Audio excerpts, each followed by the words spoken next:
Hey everybody, it's James here from the Sawyer Family Reviews channel, doing another DC Collectibles animated review. This time we're taking a look at the deluxe figure Roxy Rocket. Let's check her out.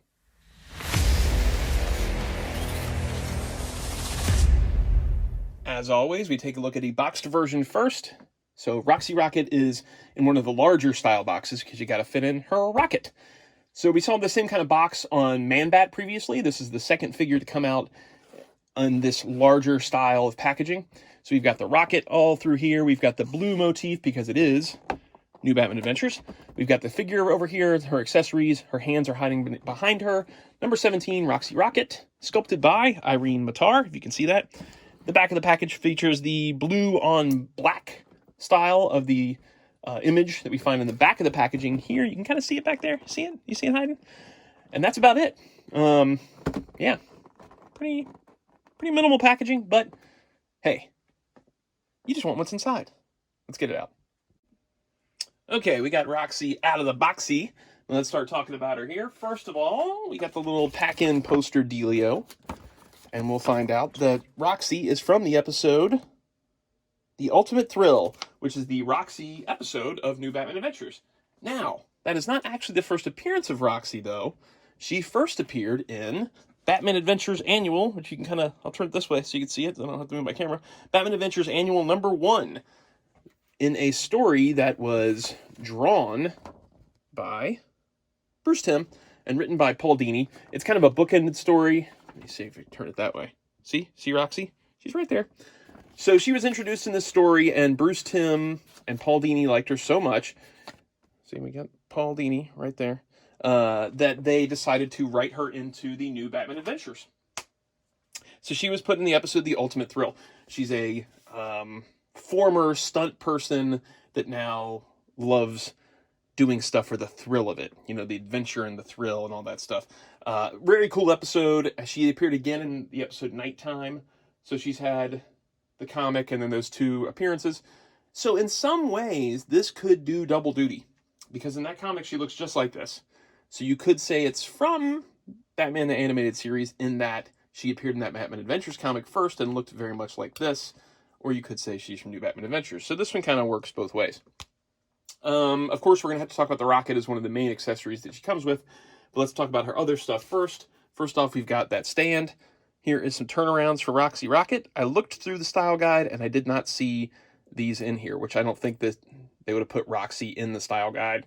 Not really a main character that they would have used across different licensed products.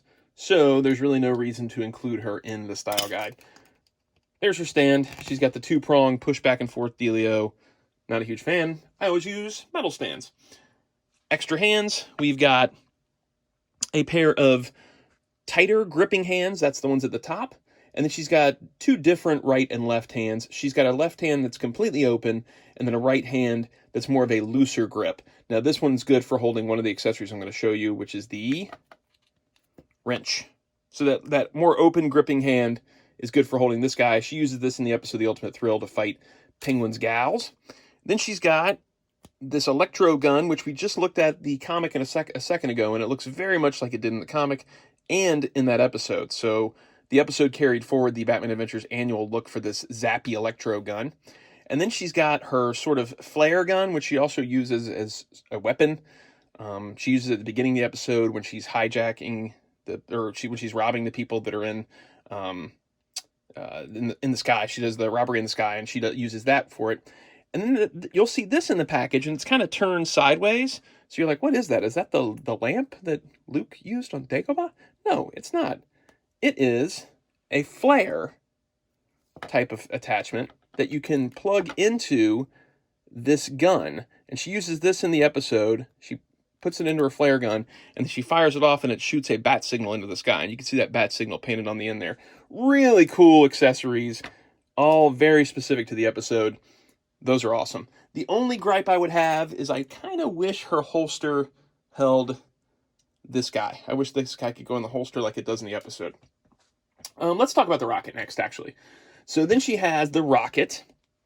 So you're basically getting a vehicle with this pack, which had originally retailed at like $35, and you could still get it for around $35. So it's kind of crazy that you got this thing in there. It does come with a stand too, which is a very nice addition that DC Collectibles put in there. It's got 2 half circles. One is higher than the other one, so that it can kind of sit as if it's flying upwards. So you can get it on there and kind of have the rocket tilting up. The rocket can also stand on its own. I know you can't really see it, the whole thing in the camera, but it stands up on its own. Let's get this over here. And then the rocket itself measures 12 inches long. So you can see it's from the tips of those fins to the needle point, the needle nose, the ball needle nose, the thing on the end, it goes to about 12 inches. It is nicely detailed too. You've got the seat area, which is like a beige color, then the control pad, which is white, little gray gear shift, cool like 50s style handlebars with the black on there. It's just a really nice sculpt and really nicely detailed. The other thing is it actually has a light up feature. You put the batteries in here. It does not include them. They are LR44s. You have to go buy those. And then you just twist this little exhaust thing and you get this light up exhaust. Let me turn off one light here. So you see that? So it looks like it's firing off. That's cool, man. That's really cool for just like a $30 combo. When the figures are $20 and you're getting this guy for like $15, that's pretty awesome. She does sit on it well too. I'm going to take her off of this right now and we'll put her back on. You want to switch out the hands, which I'm not going to do at the moment here, for the versions that grip the handlebars. But as you can see, she would sit there and she would grip on the handlebars just like that. Really cool display. That is awesome. Okay, so let's put the rocket off to the side for now. Let me turn it back off. And then let's talk about Roxy's articulation, and then I'll get you the measurements of how tall she is and stuff, and talk about her when I get her back on the stand. So she's got what I call the slipper articulation, where there's a peg and it inserts into the foot, and it goes side to side and kind of looks like a slipper. So it pivots side to side, and then you got a hinged ankle that goes back and forth. Then it feels like these are on like maybe little tiny ball joints, the boots, because they kind of shift a little side to side and then rotate around. I don't know. I'd have to take it apart to know for sure, but it does have a good amount of movement there, and it feels like it holds it when you move it side to side. Then she's got standard knee joints.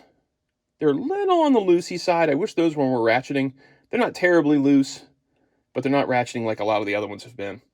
Then she's got hips that go back to there, forward to there. Good amount of hip range on her compared to some of the other females we've looked at so far, which I guess is because she's got to sit on the rocket and they hinge out way out. Look at that. That's awesome. Then she's got waist rotation. Her belt is a separate piece, like the holster belt area, so it does not interfere with any of the articulation because it can kind of move out of your way when you need to move stuff. Then we've got shoulders that hinge out to just about there. The jacket design with the bigger shoulders does prevent it from going too much further, but you get to there, and then you can rotate all the way around. We've got the elbows that swivel, and they're hinged. We've got swivel wrists that hinge in and out.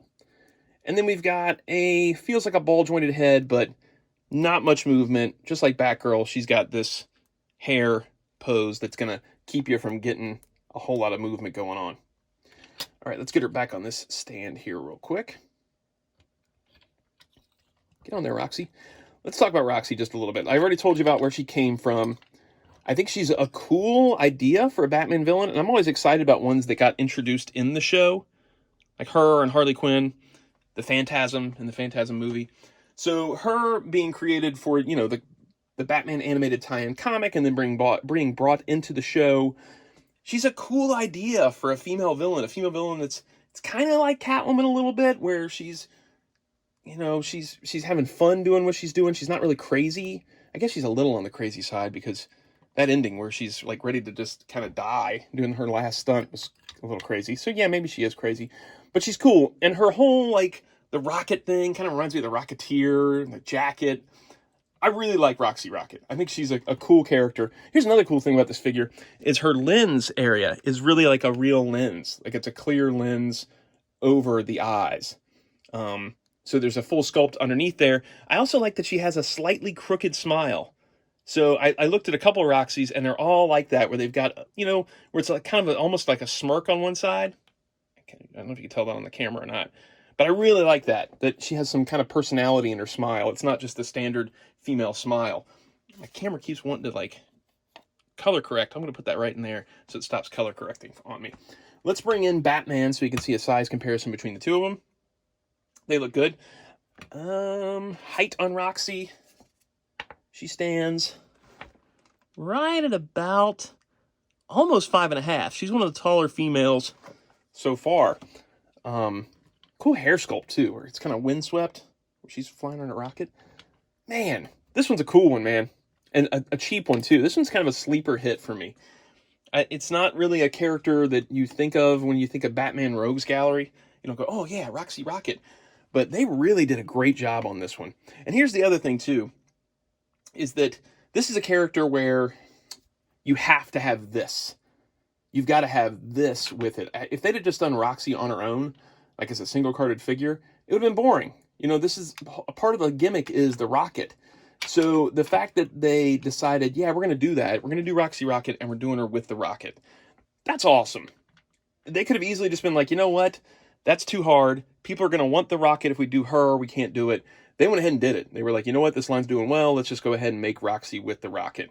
And I'm glad they did because this thing is awesome. I'm actually tempted to pick up another one since they're cheap to have two of the rockets because Batman rode one of the rockets in the episode 2. And I think I could maybe fudge Batman onto one of these rockets as well. This one is awesome. It's not something you have to have for the line, but it's cheap. You can get this for like 20, 30 bucks sometimes. If you're being careful and you're watching out auctions and stuff, you can get this guy really, really cheap. Shop around. You'll find a Roxy Rocket pretty cheap.